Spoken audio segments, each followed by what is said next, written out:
أعوذ بالله من الشيطان الرجيم. بسم الله الرحمن الرحيم.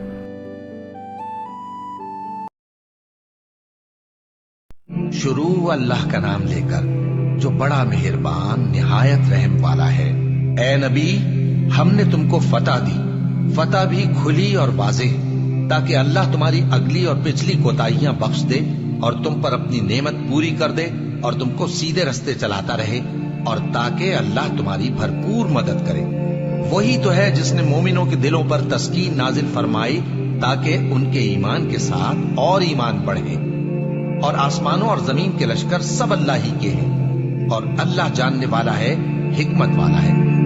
یہ اس لیے کہ وہ مومن مردوں اور مومن عورتوں کو بہشتوں میں جن کے نیچے نہریں بہ رہی ہیں داخل کرے، وہ اس میں ہمیشہ رہیں گے، اور تاکہ ان سے ان کے گناہوں کو دور کر دے، اور یہ اللہ کے نزدیک بڑی کامیابی ہے۔ اور اس لیے کہ منافق مردوں اور منافق عورتوں اور مشرک مردوں اور مشرک عورتوں کو جو اللہ کے بارے میں برے برے خیال رکھتے ہیں عذاب دے، انہی پر برے حادثے واقع ہوں، اور اللہ ان پر غصے ہوا اور ان پر لعنت کی اور ان کے لیے دوزخ تیار کی، اور وہ بری جگہ ہے۔ اور آسمانوں اور زمین کے لشکر اللہ ہی کے ہیں، اور اللہ غالب ہے، حکمت والا ہے۔ اے نبی، ہم نے تم کو احوال بتانے والا اور خوشخبری سنانے والا اور خبردار کرنے والا بنا کر بھیجا ہے، تاکہ مسلمانوں تم لوگ اللہ پر اور اس کے پیغمبر پر ایمان رکھو اور اس کی مدد کرو اور اس کی تعظیم کرو، اور صبح و شام اس کی تسبیح کرتے رہو۔ اے نبی، جو لوگ تم سے بیعت کرتے ہیں وہ در حقیقت اللہ سے بیعت کرتے ہیں، اللہ کا ہاتھ ان کے ہاتھوں پر ہے۔ پھر جو شخص عہد کو توڑے تو عہد توڑنے کا نقصان اسی کو ہے، اور جو اس بات کو جس کا اس نے اللہ سے عہد کیا ہے پورا کرے تو وہ اسے عنقریب اجر عظیم دے گا۔ اے نبی، جو گنوار پیچھے رہ گئے وہ تم سے کہیں گے کہ ہم کو ہمارے مال اور اہل و عیال نے روک رکھا تھا، سو آپ ہمارے لیے اللہ سے بخشش مانگیں۔ یہ لوگ اپنی زبان سے وہ بات کہتے ہیں جو ان کے دل میں نہیں ہے۔ کہہ دو کہ اگر اللہ تم لوگوں کو نقصان پہنچانا چاہے یا تمہیں فائدہ پہنچانے کا ارادہ فرمائے تو کون ہے جو اس کے سامنے تمہارے لیے کسی بات کا کچھ اختیار رکھے؟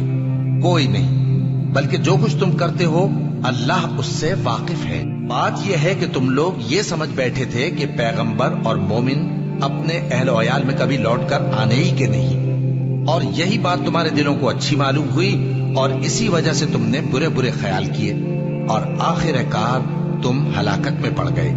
اور جو شخص اللہ پر اور اس کے پیغمبر پر ایمان نہ لائے تو ہم نے ایسے کافروں کے لیے آگ تیار کر رکھی ہے، اور آسمانوں اور زمین کی حکومت اللہ ہی کی ہے، وہ جسے چاہے بخشے اور جسے چاہے سزا دے، اور اللہ بخشنے والا ہے، مہربان ہے۔ جب تم لوگ مال غنیمت لینے چلو گے تو جو لوگ پیچھے رہ گئے تھے وہ کہیں گے ہمیں بھی اجازت دیجئے کہ آپ کے ساتھ چلیں۔ یہ چاہتے ہیں کہ اللہ کے قول کو بدل دیں۔ کہہ دو کہ تم ہرگز ہمارے ساتھ نہیں چل سکتے، اسی طرح اللہ نے پہلے سے فرما دیا ہے۔ پھر کہیں گے نہیں، تم تو ہم سے حسد کرتے ہو۔ بات یہ ہے کہ یہ لوگ سمجھتے ہی نہیں مگر بہت کم۔ اے نبی، جو گنوار پیچھے رہ گئے تھے ان سے کہہ دو کہ تم جلد ایک سخت جنگجو قوم کے ساتھ جنگ کے لیے بلائے جاؤ گے، ان سے تم یا تو جنگ کرتے رہو گے یا وہ ہار مان لیں گے۔ اگر تم حکم مانو گے تو اللہ تم کو اچھا بدلہ دے گا، اور اگر منہ پھیر لو گے جیسے پہلی دفعہ پھیرا تھا تو وہ تم کو بڑی تکلیف کی سزا دے گا۔ نہ تو اندھے پر سختی ہے سفر جنگ سے پیچھے رہ جانے میں، اور نہ لنگڑے پر اور نہ بیمار پر سختی ہے۔ اور جو شخص اللہ اور اس کے پیغمبر کے فرمان پر چلے گا اللہ اس کو بہشتوں میں داخل کرے گا جن کے نیچے نہریں بہ رہی ہیں، اور جو روگردانی کرے گا وہ اسے دردناک عذاب دے گا۔ اے پیغمبر، جب مومن تم سے اس درخت کے نیچے بیعت کر رہے تھے تو اللہ ان سے خوش ہوا، اور جو صدق و خلوص ان کے دلوں میں تھا وہ اس نے معلوم کر لیا تو ان پر تسکین نازل فرمائی، اور انہیں جلد فتح عنایت کی، اور بہت سی غنیمتیں وہ آئندہ بھی حاصل کریں گے، اور اللہ غالب ہے، حکمت والا ہے۔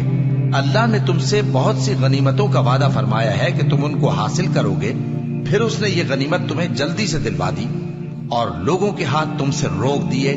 غرض یہ تھی کہ یہ مومنوں کے لیے اللہ کی قدرت کا نمونہ بن جائے، اور وہ تم کو سیدھے رستے پر چلائے، اور کچھ اور غنیمتیں دے گا جن پر تم قدرت نہیں رکھتے۔ اور وہ اللہ ہی کی قدرت میں ہیں اور اللہ ہر چیز پر قادر ہے۔ اور اگر تم سے کافر لڑتے تو وہ پیٹ پھیر کر بھاگ جاتے، پھر وہ کسی کو نہ دوست پاتے اور نہ مددگار۔ یہی اللہ کی عادت ہے جو پہلے سے چلی آتی ہے، اور تم اللہ کی عادت میں کبھی تبدیلی نہ پاؤ گے۔ اور وہی تو ہے جس نے تم کو ان کافروں پر فتح یاب کرنے کے بعد سرحد مکہ میں ان کے ہاتھ تم سے اور تمہارے ہاتھ ان سے روک دیے، اور جو کچھ تم کرتے ہو اللہ اس کو دیکھ رہا ہے۔ یہ وہی لوگ ہیں جنہوں نے کفر کیا اور تم کو مسجد حرام سے روک دیا، اور قربانیوں کو بھی کہ اپنی جگہ پہنچنے سے رکی رہیں۔ اور اگر ایسے مسلمان مرد اور مسلمان عورتیں نہ ہوتی جن کو تم جانتے نہ تھے کہ اگر تم ان کو پامال کر دیتے تو تم کو ان کی طرف سے بے خبری میں نقصان پہنچ جاتا، تو بھی تمہارے ہاتھ فتح رہتی، مگر تاخیر اس لیے ہوئی کہ اللہ اپنی رحمت میں جس کو چاہے داخل کر لے۔ اور اگر دونوں فریق الگ الگ ہو جاتے تو جو ان میں کافر تھے ان کو ہم دکھ دینے والا عذاب دیتے۔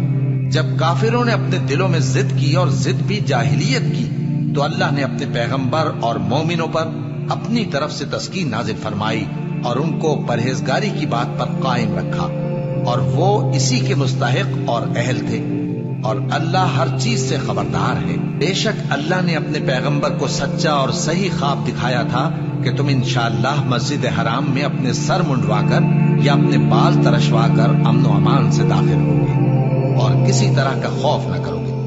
جو بات تم نہیں جانتے تھے اللہ کو معلوم تھی، سو اس نے اس سے پہلے ہی جلد ایک فتح عطا فرمائی۔ وہی تو ہے جس نے اپنے پیغمبر کو ہدایت کی کتاب اور دین حق دے کر بھیجا تاکہ اس کو تمام دینوں پر غالب کرے، اور حق ثابت کرنے کے لیے اللہ ہی کافی ہے۔ محمد صلی اللہ علیہ وآلہ وسلم اللہ کے پیغمبر ہیں، اور جو لوگ ان کے ساتھ ہیں وہ کافروں کے مقابلے میں تو سخت ہیں اور آپس میں رحم دل۔ اے دیکھنے والے، تو ان کو دیکھتا ہے کہ اللہ کے آگے جھکے ہوئے سر بسجود ہیں اور اللہ کا فضل اور اس کی خوشنودی طلب کر رہے ہیں۔ کثرت سجود کے اثر سے ان کی پیشانیوں پر نشان پڑے ہوئے ہیں۔ ان کے یہی اوصاف تورات میں ہیں اور یہی اوصاف انجیل میں ہیں۔ وہ گویا ایک کھیتی ہے جس نے پہلے زمین سے اپنی سوئی نکالی، پھر اس کو مضبوط کیا، پھر موٹی ہوئی، اور پھر اپنے تنے پر سیدھی کھڑی ہو گئی، اور لگی کھیتی والوں کو خوش کرنے تاکہ کافروں کا جی جلائے۔ جو لوگ ان میں سے ایمان لائے اور نیک عمل کرتے رہے ان سے اللہ نے گناہوں کی بخشش اور اجر عظیم کا وعدہ کیا ہے۔